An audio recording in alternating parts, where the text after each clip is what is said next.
साहब खैर की तो की मुतालबात ने चौधरी अरशद साहब नाल MPA जी जनाब MPA जनाब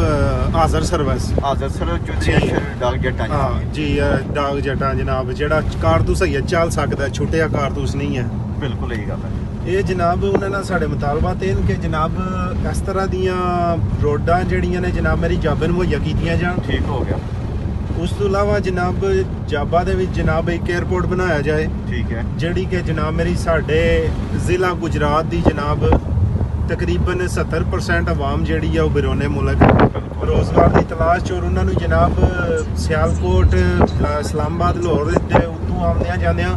ਬੜੀ ਮੁਸ਼ਕਲਾਤ ਦਾ ਸਾਹਮਣਾ ਕਰਨਾ ਪੈਂਦਾ बिल्कुल यही गल है ਇਸ ਦੀ ਵਜ੍ਹਾ ਤੋਂ ਸਾਡੇ ਮੁਤਾਲਬਾਤ ਹਨ ਚੌਧਰੀ ਅਰਸ਼ਦ ਕੋਪਾ ਆਫ ਡਾਕ ਜਟਾ ਨੂੰ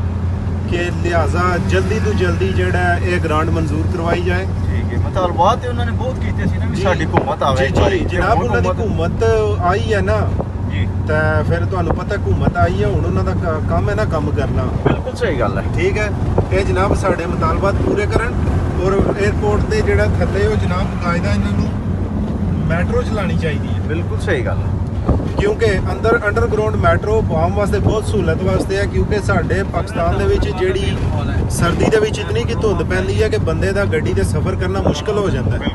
에ਅਰਪੋਰਟ ਜਾਣਾ ਮੁਸ਼ਕਲ ਹੋ ਜਾਂਦਾ ਹੈ ਇਸ ਜਨਾਬ ਅਸੀਂ ਮੁਸ਼ਕਲ 'ਚ ਗੁਜ਼ਰ ਚੁੱਕੇ ਹਾਂ ਇਸ ਵਜ੍ਹਾ ਤੋਂ ਮੈਟਰੋ ਅੰਡਰਗਰਾਉਂਡ ਹੋਵੇ ਕਿ ਜਿਹੜੀ ਮੁਸਾਫਰਾਂ ਨੂੰ ਆਪਣੇ ਟਾਈਮ ਤੇ ਵਕਤ ਤੇ 에ਅਰਪੋਰਟ ਤੇ ਪਹੁੰਚਾਏ ਇਹ ਜਨਾਬ ਪੁਰਜ਼ੋਰ ਅਪੀਲ ਹੈ ਚੌਧਰੀ ਅਰਸ਼ਦ ਕੋਪਾ ਡਾਕ ਜੱਟਾਂ ਨਾਲ ਕਿ ਮਿਹਰਬਾਨੀ ਕਰੋ ਤੇ ਜਲਦੀ ਤੋਂ ਜਲਦੀ ਇਹ ਜਿਹੜਾ ਸਾਡਾ ਜਿਹੜਾ ਡਿਮਾਂਡ ਹੈ ਪੂਰੀ ਕੀਤੀ ਜਾਏ ਨਹੀਂ ਤਾਂ ਇਤਜਾਜ ਹੋਵੇਗਾ ਬਹੁਤ ਵੱਡਾ ਇਤਜਾਜ ਹੋਵੇਗਾ ਕੈਮਰਾਮੈਨ ਅਫਜ਼ਲ